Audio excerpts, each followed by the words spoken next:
Votre nombre est impressionnant. Ça montre que le sujet des aidants est un sujet majeur pour les entreprises. Je voulais saluer votre engagement en matière de politique RH que vous avez développé en faveur de vos salariés aidants. Je voulais introduire cette journée et peut-être commencer par vous redire ce qu'est le régime Agirc-Arrco. Nous sommes un régime de retraite contributif basé sur la solidarité intergénérationnelle. Cotisation des salariés qui payent les retraites.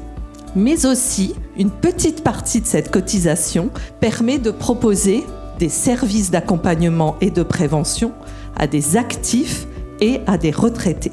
Depuis 1993, le régime Agirc-Arrco se préoccupe de la situation des aidants. En 2026, on a fait ce choix collectivement d'aider et d'accompagner l'ensemble des aidants, qu'ils soient salariés ou retraités, et quelle que soit la situation de la personne aidée. Depuis quelques années, on a bâti un référentiel qualité pour accompagner les entreprises dans ce mouvement-là. Ce label me touche particulièrement. Il reconnaît que nous prenons soin de ceux et celles qui, chez nous, prennent soin des autres. Je pense qu'il y a beaucoup de choses à faire pour faire évoluer aussi les mentalités. Nous, notre ambition, c'est de libérer la parole pour nos collaborateurs pour que chacun puisse se sentir écouté, compris et soutenu. C'est bien de pouvoir leur proposer quand eux viennent nous voir en nous disant « j'ai un besoin », de pouvoir leur dire « on a de quoi vous accompagner ». Souvent, face à des situations de handicap ou autres, on se sent seul, mais on ne l'est pas forcément. On s'est rendu compte, grâce à tout ce travail autour du label, qu'on avait plein de situations individuelles, mais que maintenant c'était le moment de construire une feuille de route collective pour accompagner tout le monde. Ce label, c'est une belle reconnaissance pour nous et voilà, ça nous motive pour aller plus loin, pour aider les aidants, toujours plus. Merci.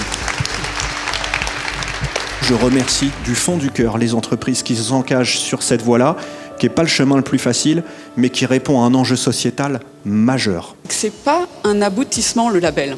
C'est un point de départ. Voilà, un point de départ pour une politique sociale plus structurée, plus humaine, plus ambitieuse pour nos collaborateurs.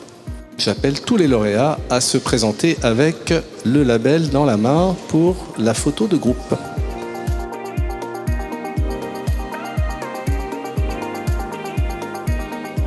Ce qui nous intéresse, c'est les conséquences de cette situation d'aidance sur la vie professionnelle de la personne. C'est ça le cœur du sujet.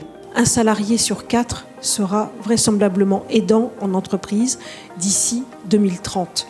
Vous allez me dire, mais pourquoi faire du sport en plus dans ce monde qui est déjà compliqué? Tout l'enjeu, c'est finalement de leur faire comprendre que si on est bien, si l'aidant est bien, s'il est en forme, eh bien, son aidé ira encore mieux et sera bien.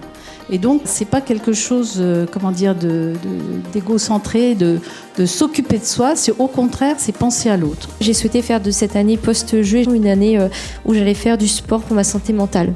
Mon chef, il sait que je vais arriver, je vais être d'autant plus performante et il me l'a fait remarquer récemment. J'avais plus repris le sport dans le cadre de ma grossesse et il m'a dit, je te trouve beaucoup plus performante dans ce que tu me rends et plus réactive. Finalement, la santé, c'est une question de santé physique, mentale et sociale.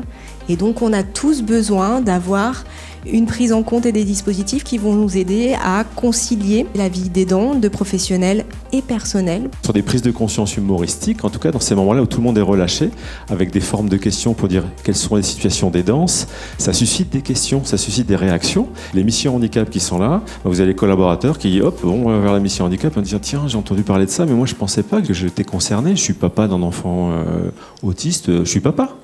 Et j'ai découvert que non, j'étais salarié aidant. Nous mettons en œuvre des programmes de prévention par l'activité physique adaptée et qui s'adressent aux couples aidants-aidés. L'idée de ce programme, c'est vraiment d'essayer de les faire sortir de cette routine pour pouvoir affronter aussi les aspects du quotidien. On a cette possibilité de faire une évaluation de sa situation pour mesurer les risques, le risque d'épuisement de la personne. Moi, je tire mon chapeau aux aidants parce que c'est pas évident. Mentalement, ça demande des ressources que nous, sportifs de haut niveau, on serait peut-être même pas capables d'assumer.